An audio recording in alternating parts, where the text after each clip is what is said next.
মানুষ মানুষের সাথে বেইমানি করে, কিন্তু বন্য পোষা প্রাণী কুকুর কখনোই মানুষের সাথে বেইমানি করে না। সে তার জীবনের শেষ নিঃশ্বাস পর্যন্ত মনিবের জীবন রক্ষার চেষ্টা করে। আজকের গল্প এমনই এক অসাধারণ কুকুরের। তা চলুন দেখে নেই the call of the wild মুভির সম্পূর্ণ গল্প। ঘটনাটা ছিল আজ থেকে প্রায় 31 বছর আগে। আমেরিকার ক্যালিফোর্নিয়ায় মিলার নামের একজন বিচারপতি ছিল।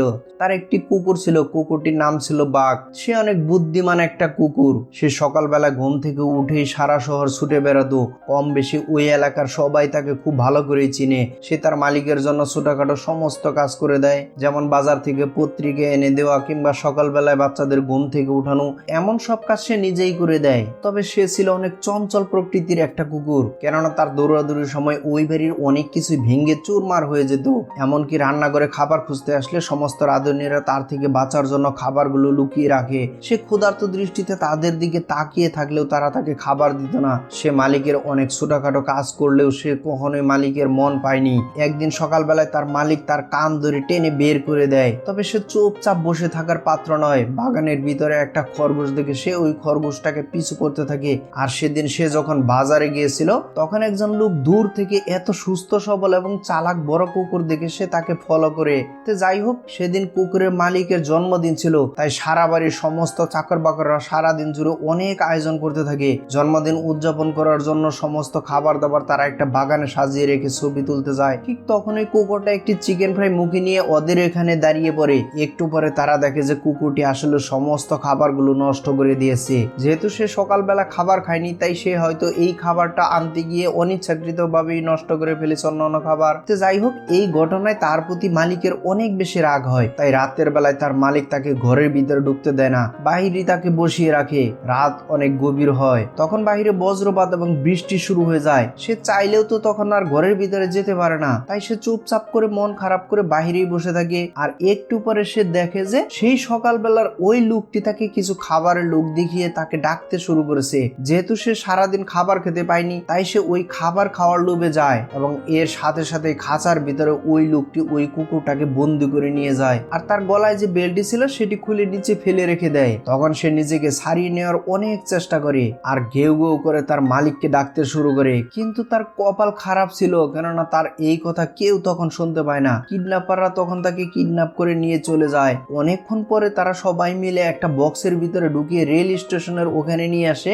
এরপর অজানা উদ্দেশ্যে তারা এক যাত্রা শুরু করে। তো কয়েকটা দিন এভাবে না খেয়ে অনেকটা পথ পাড়ি দিয়ে সে একটা জায়গায় এসে পৌঁছায়। তখন একজন লোক এসে তার বক্সটি খোলার সাথে সাথে তার উপর আক্রমণ করতে গেলে সে তাকে লাঠি দিয়ে একটি বাড়ি মেরে তাকে দুর্বল করে ফেলে। যেহেতু সে খাবার না খেয়ে অনেক দুর্বল হয়েছিল, তাই সে অনেক দুর্বল হয়ে সেখানেই পড়ে যায়। কিছুক্ষণ পর সে খেয়াল করে যে এইখানে খাঁচার ভিতরে তার মতো অনেকগুলো কুকুর বন্দি করে রাখা হয়েছে। তখন একজন লোক তাকে অল্প একটু খাবার দিয়ে যায়। তো লোকটি চলে যাওয়ার পর সে এইখান থেকে পালানোর চেষ্টা করে। সমস্ত লোকেরা তখন তাকে ধরার চেষ্টা করলো, সবার চোখ ফাঁকি দিয়ে সে মনে করে যে এবার সে পালাতেই পারবে। কিন্তু কিছুক্ষণ পর সে খেয়াল করে যে সে একটা সমুদ্রের ভেতরে জাহাজের উপর রয়েছে, আর এই জাহাজটা শীত প্রধান দেশ আলাস্কায় রয়েছে। আসলে তাকে বিক্রি করে দেওয়া হয়েছে, কেননা সেই সময়টাতে উত্তর মেরুতে বরফের এলাকায় অনেক স্বর্ণ পাওয়া যেত। যেহেতু বরফের কারণে সেখানে কোনো ধরনের গাড়ি চলতে পারতো না, তাই সারা বিশ্ব থেকে মোটা তাজা এবং চালাক কুকুরগুলো অবৈধ পথে বিক্রি করে সেখানে নিয়ে যাওয়া হতো। আর এই কুকুরগুলো দিয়ে তারা স্লেজ গাড়ির মাধ্যমে তারা সেখানে যাতায়াত করতো। সেজন্য বাঘকেও সেখানে বিক্রি করে দেওয়া হয়েছে। একজন লোক তার গলায় রশি বেঁধে টানতে টানতে বাইরে নিয়ে আসে। কিন্তু বাঘ তো জীবনে কখনোই বরফের উপরে হাঁটেনি এবং বরফ দেখেও নি, তাই বরফের উপর দিয়ে সে হাঁটতে চায় না। তবে কিছুক্ষণ পর তার ভয় ভেঙে যায়। কিছুক্ষণের মধ্যেই এই অপরিচিত জায়গাটাতে সে তার ইচ্ছা মতো ছুটাছুটি করতে শুরু করে। ঠিক ওখানেই জন নামের একজন লোক তার জিনিসপত্র বিক্রি করে অন্য শহরের উদ্দেশ্যে রওনা হওয়ার জন্য জাহাজের এখানে এসেছে। সে যখন জাহাজে উঠবে তখন এই বাঘের সাথে ধাক্কা লাগে। জন তাকে বলে যে ঠিকঠাক মতো পথে চলো। আসলে যখন তাদের সাথে ধাক্কা লেগেছিল তখন জনের মাও তার গানটা নিচে পড়ে গিয়েছিল। বাঘ তখন এইটা মুখে নিয়ে তাকে অনেকক্ষণ খুঁজতে থাকে। অনেকক্ষণ পর সে জনকে খুঁজে পায় এবং সে সেটা ফেরত দেয়। এটা দেখে জনও একটু অবাক হয়ে যায়। এরপর জন জাহাজ করে একটা শহরে চলে যায়। একটু পরে আরো অনেকগুলো কুকুর সাথে বাঘকেও আটকে রাখা হয়। এক এক করে বিভিন্ন কাস্টমাররা তখন ভিড় জমাতে শুরু করে তাদের পছন্দের কুকুর কেনার জন্য। তখন পেরুট নামের একজন কাস্টমার সেখানে আসে কুকুর কেনার জন্য। সে আসলে এক শহর থেকে অন্য শহরে চিঠি আদান প্রদান করতো, সেজন্য সে বরফের রাস্তায় কুকুর ব্যবহার করতো। আসলে সে 2টা কুকুর কেনার জন্য এসেছিল, কিন্তু বাঘকে প্রথম দেখাতেই তার অনেক বেশি ভালো লেগে যায়, তাই সে 2টা কুকুরের সমান দাম দিয়ে বাঘকে কিনে নেয়। যখন সে চলে যেতে থাকে তখন তার পার্টনার বলে যে তোমার তো 2টা কুকুর লাগবে, তুমি একটা কুকুর কেন নিয়ে এসেছো? সে তখন বলে যে ও দেখতে অনেক সুন্দর এবং বড়, 2জন কুকুরের কাজও একাই করতে পারবে। যাই হোক, এরপর প্যারল বাঘকে বাকি কুকুরের সাথে পরিচয় করে দেয়। ওখানে স্পিড নামের একটা কুকুর ছিল, সে হচ্ছে সমস্ত কুকুরগুলো লিডার। তাছাড়া আরো অনেকগুলো কুকুর ছিল, এক এক করে বাঘকে সবার সাথে পরিচয় করে দেয়। এরপর তারা সবাই মিলে ম্যাপ বের করে দেখতে থাকে এবং বলে যে আমাদের এখান থেকে 500 মাইল দূরে আমাদের চিঠিগুলো পৌঁছে দিতে হবে। তো সমস্ত কুকুররা তখন তার এই কথা মন দিয়ে শুনছিল। তবে বাঘের গলায় যে বেল্ট পরিয়ে দেওয়া হয়েছে সে আসলে এটাতে অভ্যস্ত ছিল না, তাই সে তার হাত দিয়ে সেটা বারবার খুলতে চেষ্টা করে। তখন প্যারল তাকে বলে যে তুমি সবসময় স্পিডকে ফলো করবে। তারপর তারা তাদের জার্নি শুরু করে দেয়, কিন্তু এমন বরফে ঢাকা পিচ্ছিল পথে বাঘ কখনোই হাঁটেনি, সেজন্য সে বারবার পড়ে যাচ্ছিল। কিছুক্ষণ চলার পর সমস্ত কুকুররা একদিকে গেলে বাঘ কিছু না বুঝেই অন্যদিকে চলে যায়, আর তখনই একটা অ্যাক্সিডেন্ট করে ফেলে। কিন্তু প্যারল তাকে একটু বকাঝকা না করে বুঝিয়ে বলতে থাকে যে আসলে আলাদা আলাদা হলে আমরা সবাই একসাথেই থাকবো, যদি তুমি আলাদা হয়ে যাও সেক্ষেত্রে আমরা সবাই মারা পড়ে যাব। তো যাই হোক, এরপর তারা আবার যাত্রা শুরু করে এবং সারাদিন চলার পর বাঘ আসলে অনেক বেশি ক্লান্ত হয়ে যায়। রাতের বেলায় তারা একটা জায়গায় আশ্রয় নেয়, কিন্তু তখন বাইরে আসলে প্রচুর পরিমাণে তুষার পড়ছিল। সে আসলে এমন ঠান্ডা জায়গায় অভ্যস্ত নয়, তাই তার অনেক বেশি কষ্ট হচ্ছিল। একটু পরে সে তাঁবুতে প্যারোল্টের পাশে গিয়ে ঘুমাতে যায়, কিন্তু কিছুক্ষণ পরে তারা তাকে বাইরে বের করে দেয়। মন খারাপ করে সে যখন বাইরে আসে তখন সে একটু দূরেই দেখতে পায় যে ওখানে একটা ভয়ঙ্কর নেকড়ে দাঁড়িয়ে আছে। তখন সে ভয়ে ভয়ে বাকি কুকুরদের মতো গর্ত করে ওখানেই ঘুমিয়ে পড়ে। সকালবেলা ঘুম থেকে ওঠার পর তারা আবার সবাই মিলে যাত্রা শুরু করে দেয়। এভাবে তারা অনেকটা পথ পাড়ি দিয়ে তারা এক এক জায়গায় এক একটা করে চিঠি পৌঁছে দিতে থাকে। আবার দিন পেরিয়ে যখন রাত হয় তখন তারা সবাই মিলে বসেছিল। তখন একটা কুকুর অনেক বেশি ক্ষুধার্ত ছিল। বাঘ তার নিজের ভাগের খাবার তাকে কিছু অংশ দেয়। এভাবে আস্তে আস্তে করে বাকি কুকুরদের সাথে তার বন্ধুত্ব শুরু হয়। পরদিন সকালবেলায় তারা আবার নতুন করে যাত্রা শুরু করে। অনেকটা পথ পাড়ি দিয়ে তারা একটা নির্জন জায়গায় এসে পৌঁছায়। এত পথ পাড়ি দেওয়ার কারণে সবার আসলে পানি পিপাসা লাগছিল। তখন কুকুরদের লিডার স্পিডস একটা জায়গা থেকে পানি পান করছিল, কিন্তু বাকি কুকুরগুলো যখন ওখানে পানি খেতে আসে সে তাদের খেতে দেয় না। এটা থেকে বাঘ একটু খোঁজাখুঁজি করে অন্য এক জায়গায় পানি পেয়ে যায় এবং সে বাকি সবাইকে পানি খাওয়ার ব্যবস্থা করে দেয়। তবে কুকুরদের বস স্পিডসের এটা একটু পছন্দ হয় না। এরপর তারা বিশ্রাম নিয়ে আবার যাত্রা শুরু করে। এই অল্প কয়েকদিনের মধ্যেই বাঘ তাদের সাথে খুব ভালোভাবে মানিয়ে নিয়েছে। সে এখন অনেক দ্রুত গতিতে বাকি কুকুরদের সাথে ছুটতে পারে। এভাবে তারা বিলি করতে করতে বেশ কিছুদিন পেরিয়ে যায়। আসলে তাদের সবারই অনেক ক্ষুধা লেগেছে, তাই প্যারোল্টের পার্টনার কিছু মাছ ধরার জন্য বরফ খুঁড়ছিল, কিন্তু হঠাৎই বরফ ভেঙে সে পানির ভিতরে তলিয়ে যায়। অনেক চেষ্টা করেও সে আসলে উপরে উঠতে পারছিল না, কিন্তু প্যারেল যদি সামনে এগিয়ে যায় সে নিজেও মারা পড়ে যাবে। একটু পরেই দেখা যায় যে নিজের জীবনের মায়া না করে বাঘ তাকে বাঁচানোর জন্য সেই ঠান্ডা পানির ভিতরে ঝাঁপ দেয়। তো অনেক চেষ্টা করে সে তাকে উপরে উঠিয়ে নিয়ে আসে, কিন্তু তার কপালটা এতটাই খারাপ ছিল যে সে যখন উপরে উঠতে আসবে আর ঠিক তখনই সে পানির নিচে তলিয়ে যায়। প্যারোল যখন বাঘ বাঘ করে চিৎকার করতে থাকে, সে বরফের টুকরাগুলো ছুরি দিয়ে ভাঙতে চেষ্টা করে। তখন দেখা যায় যে কিছুক্ষণ পরে তাকে কেউ একজন একটা লাঠি এগিয়ে দেয়। সে সেটা দিয়ে বরফ ভেঙে বাঘকে খুঁজতে থাকে। তখন তার মাথায় আসে যে কে আসলে তাকে লাঠিটা এগিয়ে দিল। তারপর সে ঘুরে দেখে যে এটা আর কেউই নয়, বরং স্বয়ং সেই কুকুরটা। সেই বাঘই তাকে এটা দিয়েছে। সে আসলে কোনোভাবে নিজেকে বাঁচিয়ে নিয়েছে। প্যারেল তাকে খুঁজে পেয়ে অনেক খুশি হয়ে যায় এবং তাকে জড়িয়ে ধরে। আর দূর থেকে স্পিডস এটা দেখে হিংসা করতে থাকে। রাতের বেলায় তারা সবাই আগুনের পাশে বসে কথা বলছিল। তখন মেয়েটি প্যারেলকে বলতে থাকে যে তুমি তো বাঘের জন্য কান্না করেছিলে, তুমি অনেক ভালোবাসো ওকে, তাই না? কিন্তু প্যারেল তার কোনো কথার উত্তর না দিয়ে ওখান থেকে চলে যায়। তখন মেয়েটি বাঘকে বলতে থাকে আজ পর্যন্ত আমরা কখনোই ঠিক সময় চিঠি বিলি করতে পারিনি, এবার যে কি হবে আসলে আমরা জানি না। যে বাঘ তখন মনোযোগ দিয়ে তার কথাগুলো শুনছিল। সে তাকে একটা মাছ খাবার দিয়ে ওখান থেকে চলে যায়। আর দূর থেকে স্পিড সবকিছু দেখে হিংসা করতে থাকে। কিছুক্ষণ পর বাঘ এখানে একটা খরগোশ দেখতে পায়। সে ওই খরগোশটার সাথে খেলতে শুরু করে। অনেকক্ষণ দৌড়ানোর পর খরগোশটাকে ধরেও ফেলে। তখন বাকি কুকুরগুলো মনে করে যে বাঘ হয়তো সেই খরগোশটাকে মেরে ফেলবে, কিন্তু সে তাকে ছেড়ে দেয়। তবে স্পিডস গিয়ে খরগোশটাকে ধরে ফেলে। তবে বাঘ তো চাচ্ছিল না যে সে এই খরগোশটাকে মেরে ফেলুক। আর স্পিডস দেখতে পায় যে বাকি সমস্ত কুকুররা এখন একটু একটু করে বাঘকে নেতা মানতে শুরু করেছে। এটা সে একদমই পছন্দ করে না, তাই সে ইচ্ছা করেই বাঘের উপর হামলা করে। আসলে নিজেকে বাঁচানোর জন্য চেষ্টা করছিল বাঘ, সে একবার স্পিডসকে হামলা করে না, কিন্তু এই স্পিডস তাকে বারবার আঘাত করে আহত করে। ফলে বাকি কুকুরটা এটা দেখে অনেক বেশি ভয় পেয়ে যায়। কিন্তু কিছুক্ষণ পরেই বাঘ আবার উঠে দাঁড়ায়। তখন স্পিডস তাকে মারতে গেলে এবার সে স্পিডসকে ধরে উঁচু করে একটা আছাড় দেয়। এটা দেখে সবাই ভাবে যে হয়তো এবার বাঘ তাকে মেরে ফেলবে, কিন্তু বাঘ ছিল খুবই ভালো একটা কুকুর, সে তাকে ক্ষমা করে ছেড়ে দেয়। পরদিন সকালবেলায় প্যারেল স্পিডসকে ডাকতে থাকে, কিন্তু গতকালকে হেরে যাওয়ার কারণে সে সেখান থেকে পালিয়ে গেছে। প্যারেল তখন আরেকটা কুকুরকে সবার সামনে এনে গাড়ি টানতে বলে, কিন্তু দেখা যায় যে বাঘ ওখানে এসে দাঁড়িয়ে আছে। তখন স্পিডস তাকে বলে যে তুমি এখনো অন্যান্য কুকুরদের চেয়ে অনেক জুনিয়র, তুমি এই কাজ করতে পারবা না। কিন্তু বাঘ আসলে পেছনে যায় না, সেজন্য তারা দুজন মিলে তাকে ঠেলে পেছনে রেখে চলে আসে আর অন্য একটা কুকুরকে লিডার বানাতে চায়, কিন্তু সেই কুকুরটাও রাজি হয় না।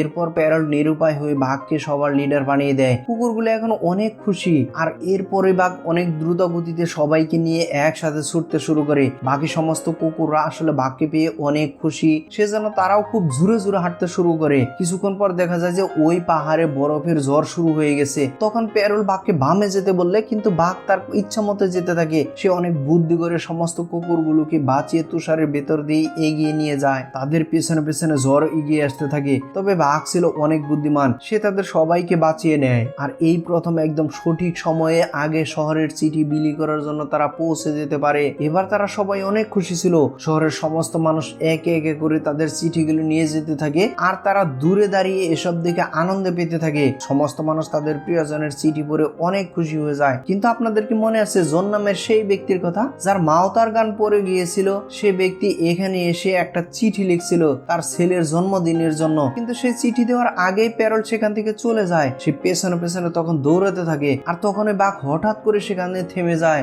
এবং তার হাত থেকে চিঠিটা নিয়ে নেয়। সে বাঘের কাছে গিয়ে বলতে থাকে যে আমি কিন্তু তোমাকে ঠিকই চিনতে পেরেছি, তোমার সাথে দেখা হয়ে ভালো লাগলো। এরপর তারা সেখান থেকে আর একটা নতুন শহরে চলে আসে। তখন একজন লোক প্যারোল্টের হাতে একটা মানিগ্রাম ধরিয়ে দেয়। ওয়েস্টার্ন ইউনিয়ন থেকে তাদেরকে জানানো হয়েছে যে আসলে এখন থেকে এভাবে তাদের আর চিঠি বিলি করতে হবে না, টেলিগ্রাফের মাধ্যমে চিঠি দেওয়ার ব্যবস্থা চালু হয়ে যায়। আর প্যারোল্টের অনিচ্ছা থাকা সত্ত্বেও সে তার কুকুরগুলোকে অন্য একটা মানুষের কাছে বিক্রি করে দেয়। কিন্তু তাদের নতুন মালিক ছিল খুবই শয়তান টাইপের, সে তাদেরকে নিয়ে অনেক ভারী ওজনের একটা গাড়ি টানাতে চায়, কিন্তু তখন বাঘ আসলে কোনোভাবে সেটা নিয়ে সামনে এগিয়ে যেতে পারে না। একজন লোক তাকে তখন মারতে গেলে সেই জন নামের লোক তাকে বাঁচিয়ে নেয় এবং ওই লোকটিকে বোঝায় যে আপনার গাড়ির চাকা বরফের ভেতর আটকে গিয়েছে, একটু উঠিয়ে দিলেই ওরা আপনাকে টেনে নিয়ে যেতে পারবে, আপনি যেদিকে যাচ্ছেন ওই রাস্তাটা একদমই ভালো না। কিন্তু তাদের নতুন মালিক তার কোনো কথাই শুনতে চায় না এবং তাদেরকে নিয়ে সামনে এগিয়ে যায়। ওই পথটা আসলে একদমই ভালো ছিল না, সেজন্য কিছু দূর যাওয়ার পর বাঘ এবং বাকি কুকুরগুলো তাদের সামনে এগিয়ে যেতে পারে না। তারা সবাই অনেক বেশি ক্লান্ত হয়ে গিয়েছিল। বাঘ আসলে এত দখল সহ্য করতে না পেরে সে সেখানে অজ্ঞান হয়ে পড়ে যায়। আর ঠিক তখন ওই লোকটি তাকে মেরে ফেলতে আসে, আর ঠিক তখন সেই জন নামের লোকটি এসে তাদেরকে বাঁচিয়ে নেয়। কিছুক্ষণ পর সেই লোকটি জনকে এসে বলতে থাকে যে এই কুকুরটার জন্য আপনার কেনই বা এত মায়া। সে তখন জনের দিকে বন্দুক তাক করে। তখন বাকি কুকুরগুলো জনের জীবন বাঁচানোর জন্য সেই গাড়িটা আবার চালিয়ে যেতে থাকে এবং সেই জন নামের লোকটা তখন সেই বাঘ নামের কুকুরটাকে নিয়ে নেয় এবং তার সাথে করে নিয়ে নিজের ঘরে নিয়ে আসে। রাতের বেলায় তারা দুজন পাশে বসে গল্প করছিল। তখন জন তাকে বলে যে তুমি চাইলে এখান থেকে চলে যেতে পারো কিংবা থাকতেও পারো, আজ থেকে তুমি মুক্ত। জন আসলে পরিবার থেকে অনেক দূরে থাকার কারণে সবসময় মন খারাপ করে বসে থাকতো। সে একটা বারে যায়, এখন নিজের দুঃখ ভুলে থাকার জন্য সে কিছু মদ্যপান করে। এর কিছুক্ষণ পরে সেই লোকটি এসে জনকে মারতে থাকে আর বলতে থাকে যে তোমার জন্য আমার সমস্ত কুকুরগুলো পালিয়ে গেছে। তখন বাইরে থেকে বাঘ এসব কিছু দেখে ওই লোকটির উপর ঝাঁপিয়ে পড়ে এবং জনকে বাঁচিয়ে নেয়। এরপর তারা দুজন মিলে বাসায় ফিরে আসে। জন যখন বাসায় এসে মদ খাচ্ছিল তখন বাঘ তার হাত থেকে গ্লাসটি ফেলে দেয় এবং মদের বোতলটিও নিয়ে যায়। এরপর তারা দুজন মিলে বাইরে এসে বসে গল্প করতে থাকে। জনের ছোট্ট একটা বাচ্চা ছিল, সেই বাচ্চাটা মরে যাওয়ার পর জনের স্ত্রীও তাকে ছেড়ে চলে গিয়েছে। পরিবার হারিয়ে জন এখন যেখানে সেখানে ঘুরে বেড়ায়। তো যাই হোক, এভাবে তাদের দুজনের মধ্যে অনেক বেশি ভালো একটা বন্ধুত্ব সম্পর্ক হয়ে যায়। পরদিন সকালবেলায় জন একটা ম্যাপ বের করে বাঘকে বলতে থাকে যে এই দেখো, এই হচ্ছে স্বর্ণের পাহাড়, এখানে যদি আমরা যেতে পারি তাহলে অবশ্যই আমরা অনেক বেশি স্বর্ণ খুঁজে পাবো। সে বাঘকে বলতে থাকে যে আমার ছেলে সেখানে আমার সাথে যেতে চেয়েছিল, কিন্তু সে তো এখন সবাইকে ছেড়ে চলে গিয়েছে, তবে আমি আর তুমি মিলে সেখানে যেতে পারি। পরদিন তারা ছোট্ট একটা নৌকায় করে নদীর ভেতর দিয়ে সেই জায়গার উদ্দেশ্যে রওনা হয়। অনেকটা পথ পাড়ি দিয়ে তারা রাতের বেলায় তাঁবু খাটিয়ে খাটিয়ে এক জায়গায় বসেছিল। তখন বাঘ জনের দিকে তার বন্ধুত্বের হাত বাড়িয়ে দেয়, কিন্তু জন তো আসলে এগুলো বুঝতে পারে না। বেশ কয়েকদিনের মধ্যে অনেকটা পথ পাড়ি দিয়ে তারা একটা নতুন জায়গায় এসে পৌঁছায়, কিন্তু কিছুক্ষণ পরে দেখা যায় যে তারা অনেক স্রোতের মধ্যে পড়ে গিয়েছে। তবে তারা ভয় পায় না, সামনের দিকে এগিয়ে যেতে থাকে। একটু পরে তাদের নৌকাটি ছিদ্র হয়ে যায়। এবার তো আর তারা নৌকায় করে যেতে পারবে না, তাই তখন তারা হাঁটতে শুরু করে। অন্যদিকে সেই লোকটি জনের বাড়িতে আসে তাকে শেষ করে দেওয়ার জন্য, কিন্তু সে যখন তার টেবিলের উপর সেই ম্যাপটি দেখতে পায় তখন ওই লোকটি বুঝে যায় যে জন নিশ্চয়ই স্বর্ণের ওখানে গেছে, তাই লোকটি সেখানেই রওনা দেয়। অন্যদিকে জন এবং বাঘ দিনরাত হাঁটতে হাঁটতে নতুন আরো একটা জায়গায় এসে পৌঁছায়। এখানে তারা অনেক আগেও একবার এসেছিল। যাই হোক, তারা দুজনে থাকার জন্য ওখানে একটা ছোট্ট ঘর বানিয়ে নেয়। পাহাড়ের কুল ঘেঁষে বয়ে যাওয়া নদীতে সকালবেলায় জন গোসল করতে গিয়ে এক টুকরা স্বর্ণ খুঁজে পায়।